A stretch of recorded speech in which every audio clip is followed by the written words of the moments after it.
విజయ dairy chairman Chalasani ఆంజనేయులపై MLA Yarlagadda Venkatrao ఆగ్రహించారు. తన మీద విచారణ చేయిస్తానని చలసాని ఆంజనేయులు అంటున్నారని, వైసీపీ వాళ్లతో అంటకాగి డబ్బు సంపాదించుకున్న చలసానిలాగా తాను సంపాదించలేదన్నారు.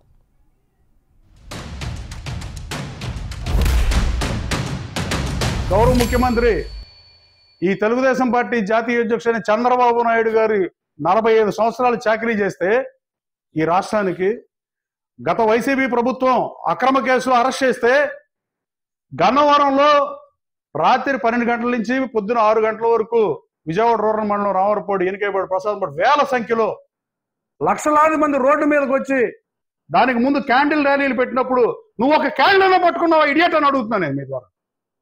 అలాగే నువ్వు అంటగాగేది వైసీపీ అంతా కాదా అని అడుగుతున్నా. ఇంటెలిజెన్స్ ఎస్ఐ శ్రీనివాస్తో మాట్లాడి నా గురించి ఎంక్వైరీ చెప్పాను. ఏం చేపిస్తావు నా గురించి? నేను నీలాగా రైస్ మిల్ గుమస్తాగా పనిచేశానా? ఈ ఆస్తి అంతే వాళ్ళ.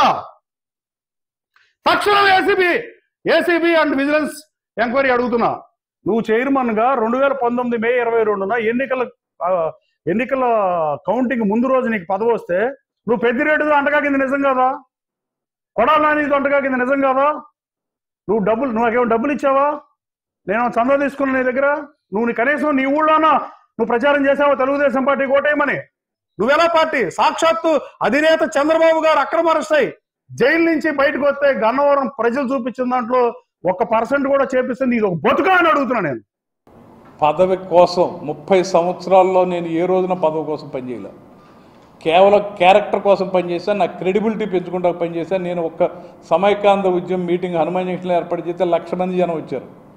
అప్పుడు ఇప్పుడు ఎప్పుడు నేను క్యారెక్టర్ ఇంపార్టెంట్, క్రెడిబిలిటీ ఇంపార్టెంట్ అనుకుంటాను తప్ప ఇట్టిమంటి పరిస్థితిలో కూడా నేను అప్పుడు ఇప్పుడు నాకు తెలిసింది దయచేసి మీరు నన్ను అర్థం చేసుకోండి. మీ అందరికీ నేను 30 సంవత్సరాలు తెలుసు.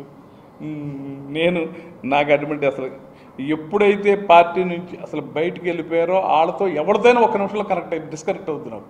అసలు నాకు ఎవరో చెప్పాల్సిన పని లేదు. నాకు ఆటోమేటిక్ డిస్కనెక్ట్ ఉంది.